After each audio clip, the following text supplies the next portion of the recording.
We start in here always with a question that's come in from our online family audience.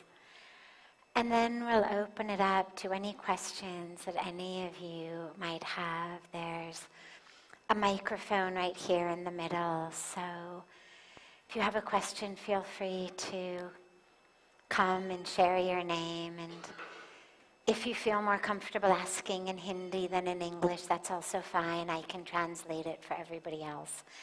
तो आप ऐसे मत सोचिएगा कि अंग्रेजी में ही पूछना पड़ेगा. कोई बात नहीं, हिंदी में पूछिएगा, मैं translate कर लेती हूँ. But just starting with the one from our online family.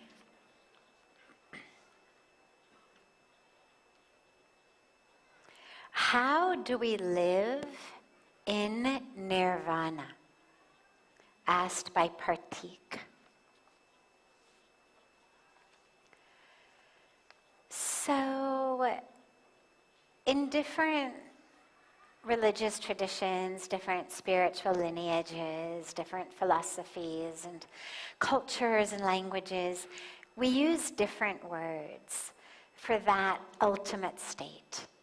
Whether we speak about moksha, freedom, liberation, whether we speak about nirvana, whether we speak about heaven, whatever word we use, ultimately the aspect is we're talking about a state of being, of mind, in which we are free. We're full of joy, we're full of light, we're not bound, we're not stuck, we're expansive. And the way to live there is to let go of all of that keeps you from there. Because all of those states of being are our natural way.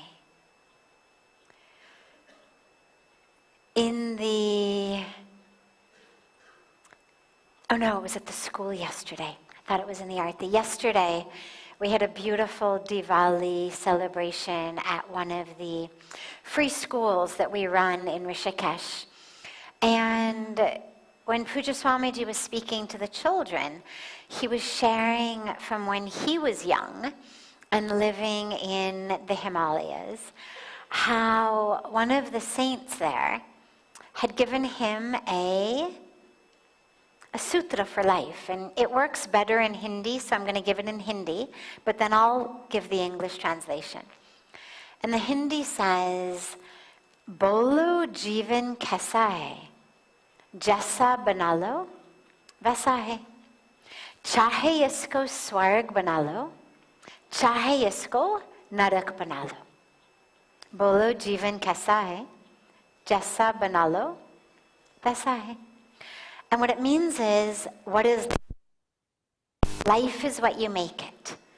Whether you make it heaven or whether you make it hell. Life is what you make it. That state of moksha, that state of liberation, that state of heaven, that state of nirvana is ours if we are able to be free from the things that keep us living stuck. What is it that steals our freedom? What is it that steals our peace? What is it that steals our joy?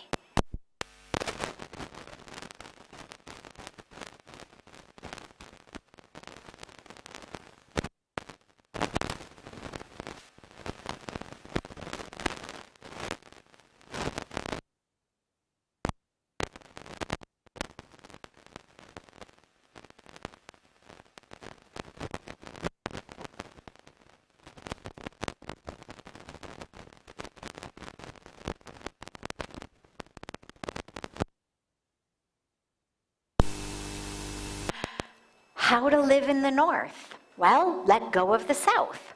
how to live in the West, let go of the East. You know, we're holding on to suffering. If you say to anybody, what is it that makes you suffer? Like, why are you in this moment at this time of your life suffering? Almost all of us, perhaps all of us, but if not all, almost all of us, will blame someone or something for why we are suffering. Someone is not acting, living, being, treating us in the way that we think they should. It might be a loved one. It might be someone at the office. It might be our elected official. But someone in the world is acting and living and choosing in such a way that it has stolen my peace. Or someone at some point in my life prior to this did something to me that I am still suffering from. So I'm depressed, or I have PTSD, or I'm anxious, or I'm an addict, because at this time of my life, here is what happened. Perpetrators are human beings sometimes. Sometimes the perpetrators are a law of nature, a fire, an earthquake, a flood, a tragic illness. Sometimes they're just what we call acts of God. A car accident, an airplane accident. Something happened, not our fault, that was done to us by a person, by the universe, by God, by the weather, that has created our suffering today. Whether somebody's doing it to us in the present moment or they did it a long time ago. Almost all of our suffering we would explain away by that. And in order to live in Nirvana, or to live in moksha, to live in that what we call Padam Anand, that highest state of bliss, you have to let go of that. It's our identification with that that keeps us stuck. We're holding on to it. We're holding on to an expectation, to an attachment, to a story. And I don't say this to minimize that. Tragic things have happened to many of us. People have acted in ways that are amoral, wrong, sometimes illegal even. Things have happened. But our holding on to that, our identification with that, is what is keeping us from living in Nirvana. So in order to live in Nirvana, you've got to let go of that which you're holding onto, that which you're lugging around.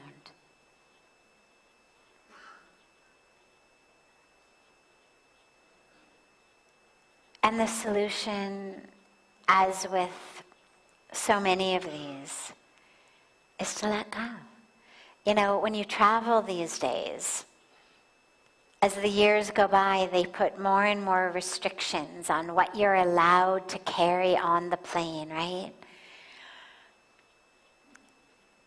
No liquids. Now, you know, take your shoes off.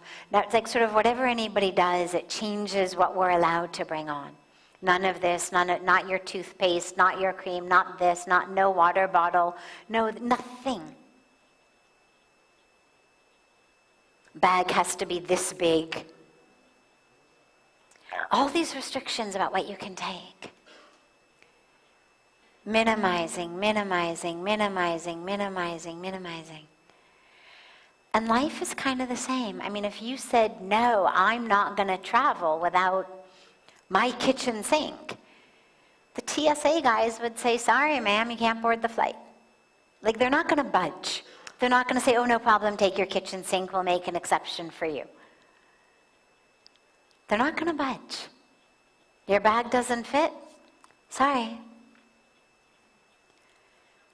Life is kind of the same way. If you want to stay stuck, stay home with your kitchen sink, no problem. But if you want to move forward, you've got to be prepared to let it go. Leave it behind. You can't take it with you. And on our path to nirvana, to moksha, to liberation, we have to be prepared to let go of the ignorance, the attachments, the stories. And only then can we enter that sacred and divine space. So yeah, it's very simple.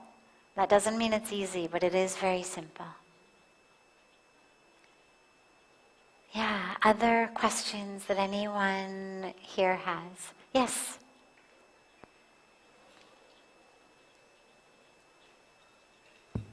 Namaste. Thank you so much. My mother is a textbook narcissist. And my question is, how do you suggest to deal with a person like that? She's gotten older, and I feel it's gotten worse. And how do you deal with the resentment? Great question. First of all, in general, neuroses, personality disorders, they all get worse with age. So if you today are struggling with anxiety, this, that, whatever it may be, if you've got an idea that there's something not quite so anchored in peace and love and ultimate well-being about your personality, work on it now. It's just going to get worse as you age. These things tend to crystallize as we age. So that's not surprising. Dealing with anyone with a personality disorder is a real big challenge because the key underlying definition and similarity of all of the personality disorders is that the person who has them doesn't think there's anything wrong with them. If I have anxiety, or I have depression, or I have addiction, or I have fear, phobias, I'm aware that there's a problem. I suffer. I want solutions to that. But if you suffer from a personality disorder, they don't think they have a problem. They think everyone else is the problem. So the first most important piece to realize is you're not going to change them. They're not things that people typically change from, heal from, recover from. And they certainly don't until and unless for some miraculous reason they realize they've got a problem and they want help. But by definition, they don't realize they have a problem. They don't want help. It's not that none of them do, but typically by definition they don't. Which means you've got to establish boundaries. You've got to acknowledge that this person isn't going to change. You have to acknowledge that they do not see that their behavior is problematic. And you need to navigate your life in such a way that it doesn't depend upon them changing or them realizing that they are problematic. And it's a beautiful opportunity to experience compassion and love from a distance. And to experience compassion and love without any expectation. Dealing with narcissistic personality disorder is a huge challenge. I'm sorry that you've dealt with this your entire life. What I would say at this advanced age of your mother is simply treat her with as much love as you can muster up in the moment. Keep visits short. Keep them spaced as you need to space them so that when you are with her, the love can be genuine. Do not expect that it's going to get better. Do not expect that if you try to make her understand X, Y, and Z, if she hasn't changed till this point, it's not going to happen. But take it as a spiritual opportunity for you in unconditional love. Can you walk into those encounters knowing exactly how she is, exactly how she's always been, and find love for her anyway? And bring that to the table. But I know you've got kids. And you've got to, luckily they're now old enough, but you do have to, on some level, be the mediator between her and your kids in such a way that they don't end up getting hurt. And help them understand that, okay, grandma is like this. Even though we know that it's not right by a lot of our standards of what we would consider ethical behavior, dharmic behavior, compassionate behavior, behavior of integrity. We love her anyway. She's our grandma. Give them a lesson in unconditional love at this age. And be the father figure that protects them from getting hurt by how she's being. And just allow yourself to acknowledge, okay, here we are. This is how she is. And find that love. Find that compassion for her and for you. And don't try to expect things from yourself that are unreasonable. If someone were physically sick, you know, COVID is a fantastic example when we were all going through the pandemic. In a lot of houses, you had situations where someone had COVID in the house. And for whatever logistic reason, everybody else could not go out and stay in a hotel. And so you had people living in one house with one person maybe who had COVID and other people who didn't. And everybody understood the rules, like don't get too close. Make sure you wear a mask. When she's in the kitchen, don't be in the kitchen. Because you understood it wasn't that you were going to kick her out onto the street or kill her. You love her just as much. You have as much compassion for her. But it doesn't make any sense for you to tend to her at her bedside and then also catch COVID and be useless to her and anyone else. So we understood logistically how to live in close quarters with someone who was sick without getting sick ourselves.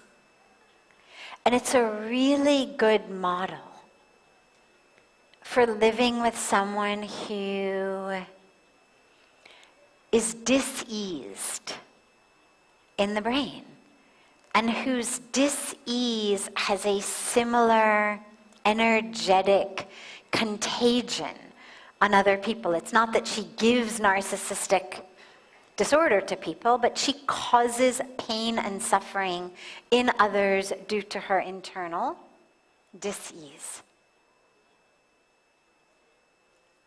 And so you move through it carefully.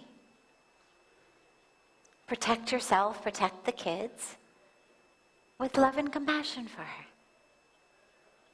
Be as close as you can be without it impacting you in a negative way. But just last point on this, given her advanced age.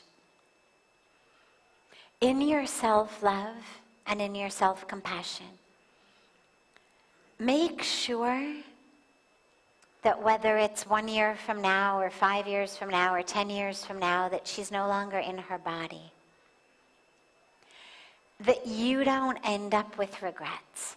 Live in such a way today that your heart and your conscience are totally clear and you don't have any sense of, I should have, I could have, because that's just as detrimental and just as painful as the energy that she shares when she's alive. So live with the love, the compassion, letting go of attachments, of expectations for your spiritual progress now, for her now, and also for your own centering, grounding, and emotional health when she's not here in her body anymore. Yeah. Yes.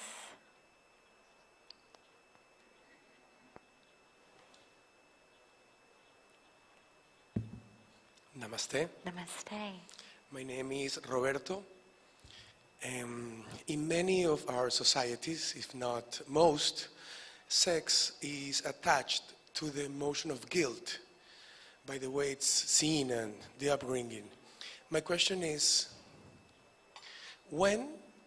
how to identify when it can actually be, a celebration of the human connection, and when it's not serving its purpose? Sex and guilt. So, according to the Vedic Sanatan Dharma spiritual tradition, the ultimate purpose of our life is self-realization, God-realization. That's our ultimate purpose. That's why we are here, is to realize the divine in ourselves, as ourselves, that we are inseparable from that. All of that which we do, if it is on the highest level, should be in service of that. And whether it's our actual meditation, prayers, seva, or whether it's the work that we do. Because as we are walking toward self-realization, God-realization, a huge piece of that is this human body, our karmic journey, this reincarnation where our individual soul takes new birth and new bodies to work out its karmic journey. We're here with duty. We're here with dharma, purpose. And so all of that which we do should be in alignment with that. Sex. On the most simple and basic level, the dharma of people who are in the householder phase of life is to have a family. Not that it's compulsory by any means, but it's part of the dharma. And so in that way, sex is a non-negotiable requirement to fulfill that aspect of the dharma. Nothing to feel guilty about. You're just doing your dharma.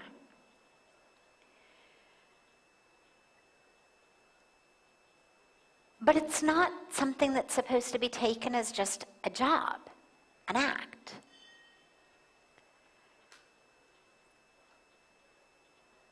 One of the ways to the divine is through relationship. Bhakti, devotion, love for the divine, is one of the most powerful paths to connect with the divine. But for a lot of people, the idea of loving God is really hard to access, especially people from the West, but not only people from the West. The idea of like, well, which God and how, and like nameless, formless reality, like how do you really love that? And it's hard to generate that A lot of people feel like they've been hurt by God. A lot of people feel sort of allergic to the whole God religion thing for a variety of reasons. And so there's a whole lot of people for whom that deep, ecstatic, full love for God isn't accessible. Well, you can get there through deep, full love for another human being. This is where it gets tricky, though, because sex tends to be wrapped up with lust. And here's what it looks like. Think for a moment about vision and consciousness, okay? Love is expansive. Love is, right?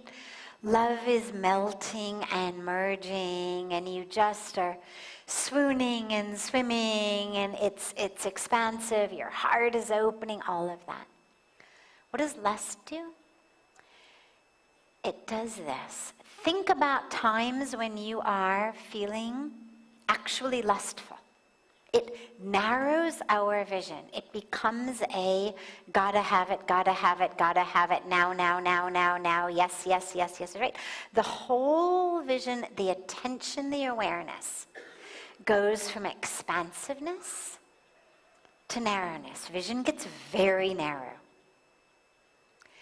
That's the danger with sex, is it takes us from spirit into only a very, very, very narrow focus awareness of a specific part of the body in a very specific way and a very specific agenda, and it's got to be just exactly right, right there, right here, right now, right like this.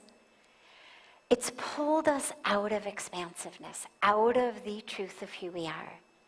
Now, that being said, can sex be used by two people in a dharmic relationship as a way of experiencing the divine?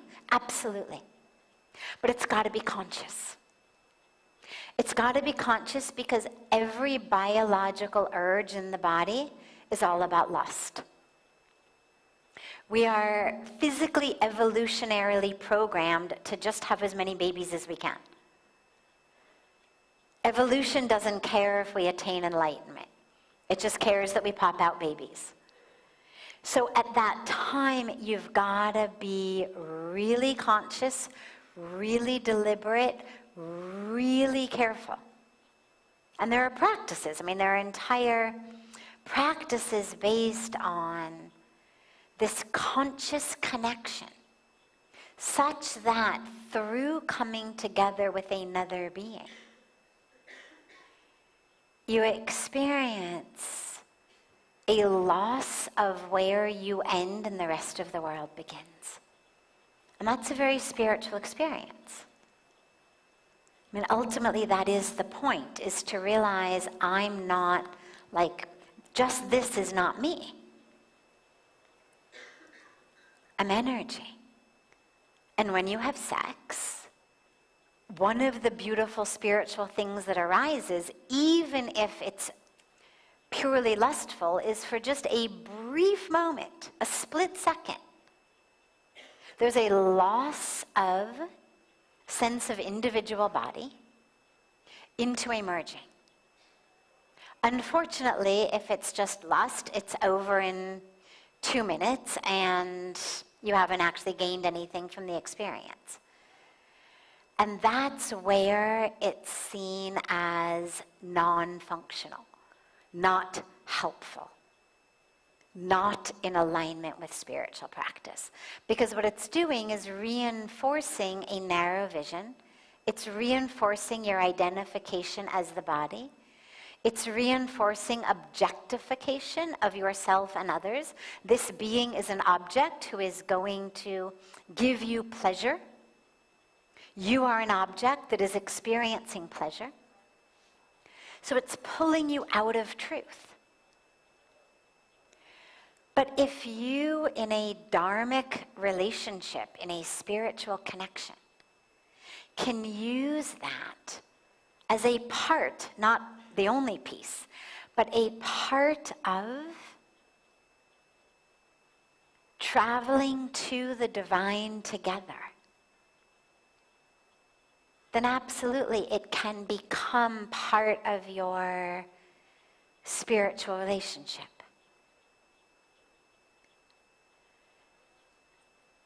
Guilt in general is something I think is never helpful. I think a lot of our religions give it to us because it keeps us in line. You know, the more guilty you feel, the worse you feel about yourself, the more likely you are to obey what somebody else tells you to do. And so we become very good sheep if we feel really guilty and sinful and awful and all of that. So I'm not in favor of guilt, but I am in favor of regret for decisions that we make that are not in alignment with our higher path. Because regret is good. Regret helps us look at something and say, not such a great choice. Dissipated energy unnecessarily, because that's another piece, by the way. In the yogic traditions, there's a lot of teachings around what we speak of as ojas, which is literally the energy of the body. And it's said that when you have sex, that ojas is actually released from the body, that you are losing ojas. And so there's a lot of literature around loss of physical, mental, spiritual vitality due to having too much sex. It also happens from thinking about sex too much, by the way. So it's not enough to just stop yourself from doing it. You actually have to also stop thinking about it all the time. That it actually dissipates that ojas, that vital energy in the body, which is one of the reasons that there's such a large monastic tradition of celibate monastics. Lots of reasons for it, but one reason is the conservation of that ojas. And you'll see even married couples who are on, say, a spiritual pilgrimage, or at certain spiritual times, holidays, different times, they will abstain sexually because they want to make sure that they have all of their internal vitality full, because they're going to a sacred temple, they're performing a sacred puja. And you don't want to have lost any of that sacred energy. So, nothing to feel guilty about. But be conscious about it. You know, we talk in here about being conscious all the time, whether it's doing business consciously, whether it's shopping consciously, whether it's eating or dressing consciously. Take sex and make it something you do consciously. You're not a response to a stimulus. You know, Pavlov did this famous experiment with dogs. Stimulus response, stimulus response.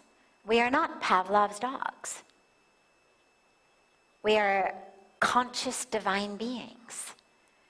But every time that you do something, whether it's eat, whether it's yell, whether it's hit, whether it's have sex, based on some just internal rush of hormones or chemicals or neurotransmitters or whatever it is that's made you hit that person or eat the chocolate cake that you didn't want to eat or have sex with the person you didn't want to have sex with, you've literally just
So my question is regarding the birth and death. I'm sorry, regarding? Birth and death. Birth and, Birth and death. Okay. When we say person is dead, which means the soul leaves the body, right? So my question is that when soul enters the body, is it the very first day when new baby or new child comes into this earth, or whether it's in the mother's womb?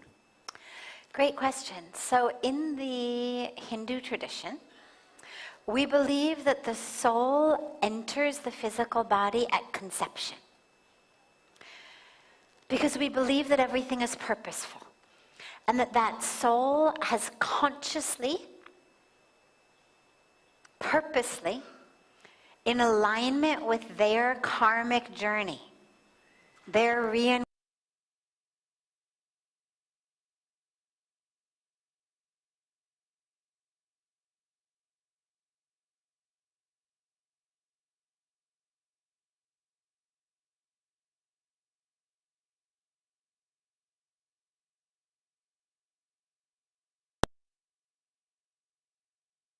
work it needs to do, that it will be the most conducive environment for that soul to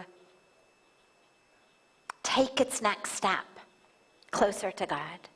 So yeah, we believe that at the moment of conception is when the soul enters the physical body. Thank you. Yes, of course.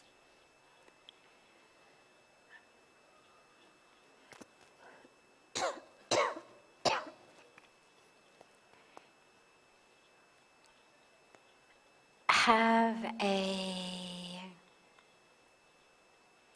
beautiful rest of your evening. Can we start with your question tomorrow? Excuse me. Are you here tomorrow? You're leaving. Okay, no problem. Yes, we'll take it. Yes. Namaste. I have a family problem, and thank you. The husband of my eldest daughter abused of my youngest daughter. And after that, my eldest daughter continues with her husband, decided to have a child with him, and so now the family is kind of divided between her and my youngest daughter. And now my youngest daughter told me that because in the beginning she didn't say to anybody because she was afraid she was going to break her sister's marriage. Yeah. And now she could talk to me, and it's very difficult because I don't know, they are both my daughters. Does your elder daughter know what her husband did to her sister? Yes, and she completely negates everything. Okay. She denies. Thank you. So you are in a very tough situation. And just to acknowledge that there's no easy answer here. On a pragmatic and logistic level, your most important work is just going to be in your heart of holding both of your daughters in love. They're going to fight. They may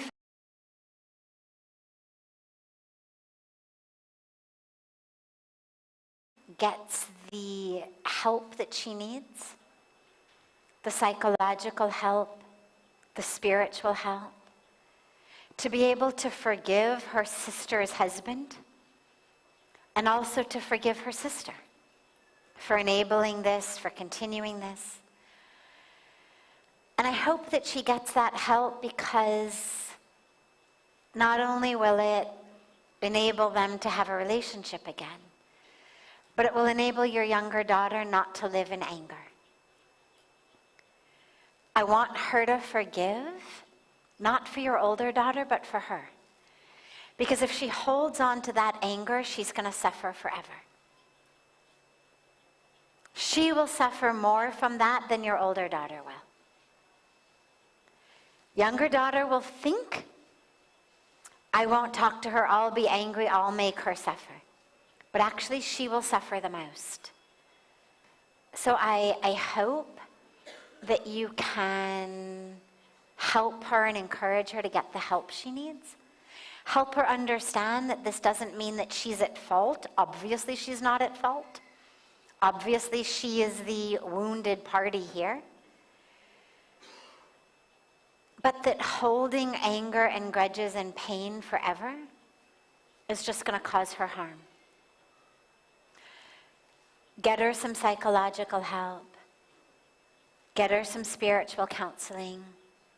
Help her forgive, but not by minimizing what happened to her. So we acknowledge what happened, we support her in her anger of what happened, and we help her forgive so that poison does not kill her on the inside. Because anger is a poison. And with your older daughter, it sounds to me like she is probably very scared to even acknowledge what her husband might have done to her sister. And that's why she doesn't want to hear it and she negates it. A lot of times if we don't have a lot of self-confidence on a deep, deep level, if we don't have a lot of self-love on a deep level, we find ourselves with partners who are not the best human beings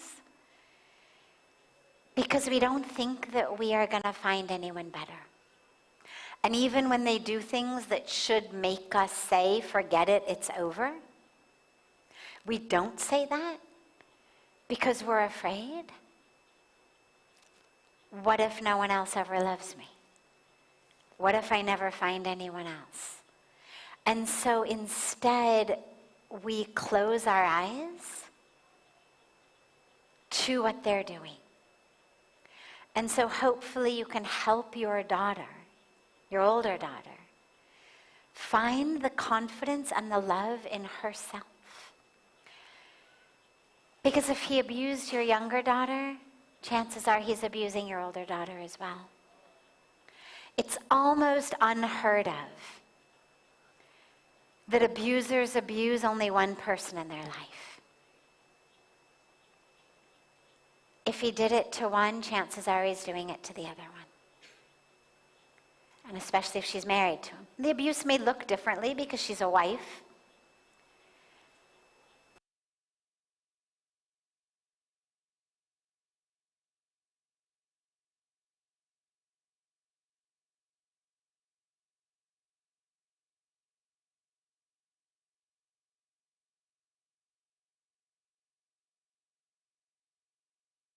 To make decisions that are really right for her without feeling like she needs to stay with an abusive partner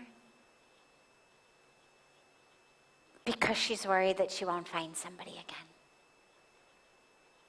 And for you, just holding that love for both of them in your heart, pray for them. You know, as parents, it's so hard. You do everything, and then the world happens to them. And you'd love to protect them and, you know, keep them sheltered, and you can't. And all you can do is love them and pray for them. Yeah. And all of our prayers for them as well.